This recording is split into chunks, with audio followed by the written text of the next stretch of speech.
Ассалаумағалейкум достар, сіздермен бүгін мен Флэш. Достар, бүгін бізде өте керемет видео ролик. Достар, бүгінгі видеода мен сіздерге бірінші рет өзім обучалка түсірейін деп отырмын, достар. Достар, бүгін бізде стенка на стенкуда всегда демей қой, енді қалай дұрыстап ойнау керек екен және қалай всегда жегу керек екен сіздерге былай үйрететін боламын. Яғни енді Free Fire бастағандар болса, немесе әлі білмейтіндер болса, сіздерге кереметтей бұл обучалка болады. Егер де сіздерді біреу кеп бірге шақырып кел айырам сен анау мынау деп жатса, сіздерге осы тәсілдер өте керемет көмектеседі деген ойдамын. Бұл тәсілдер арқылы сіз енді сіздерге өте көп пайдасы тигізеді, мен сіздерге оны 100% айта аламын. Если білетін адамдар болса, ой маған бұндай керек емес, мен бұрыннан бері ойнап келе жатырмын десеңіздер, YouTube жаман пікір жазудың қажеті жоқ, құры видеоны өткізіп жібере салыңыздар болды. Ал кімге керек, кімге пайдалы, сол өзіне қарап алады. Видеомызды бастайық, ал мен видеомды бастайық.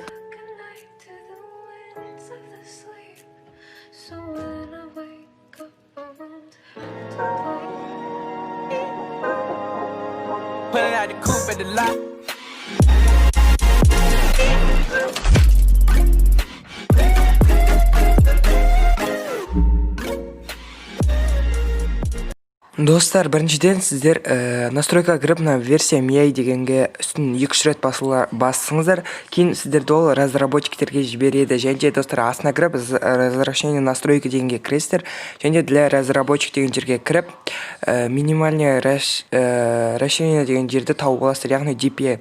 Достар, бұл сізге тез қозғалуға және оттяжканың тез кетуіне өте көмектеседі. Міне мына жерде тұр, минимальная ширина деп.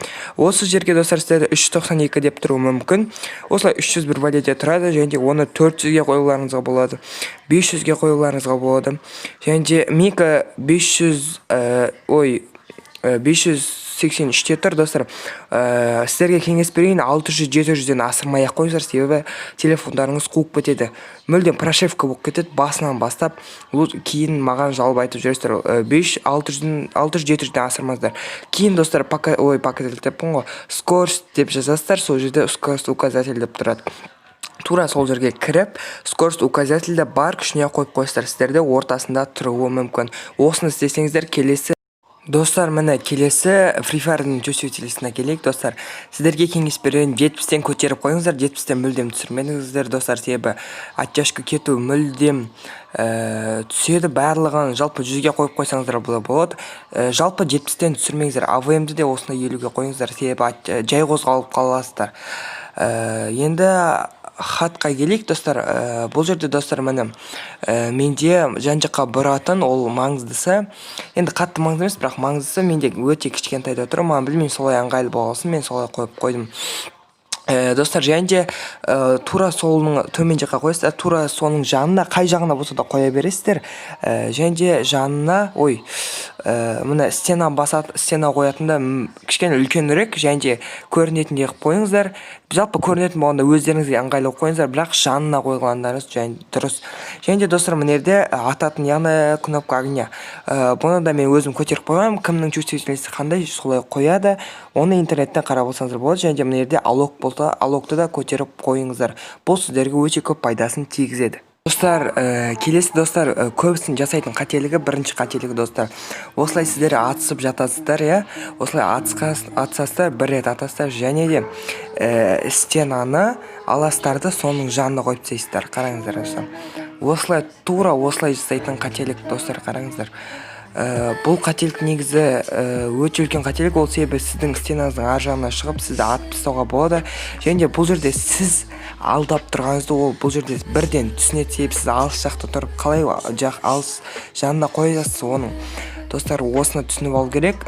Бірінші алдыңызға қойып, кейін артқа соның жанына қойсаңыз, ол түсінікті. Тура осы қателікті сіздерге істемеулеріңізді кеңес берем. Бұл ең бірінші қателік. Стенаны всегда жандарыңызға қойып жүріңіздер.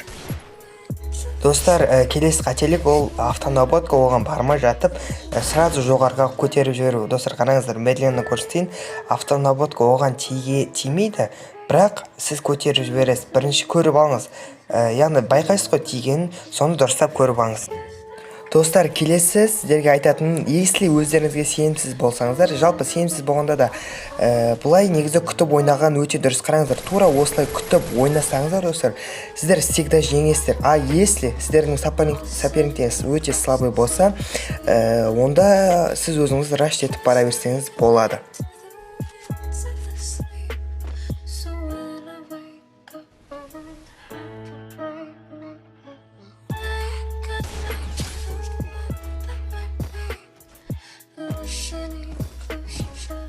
Достар, мені сіздерді бірге бір шақырғанда тура осылай диглмен күтіп ойнап, тура осылай басына қадап жібересіздерді, және де өздеріңізге керемет осындай шотпен любойны айырып тастай берсеңіздер де болады, достар. Осымен біздің видеомыз аяқталды. Видеосы лайктарыңызды басып, міндетті түрде арнаға тіркеліп кетіңіздер. Ал барлықтарыңызды пока-пока, чау.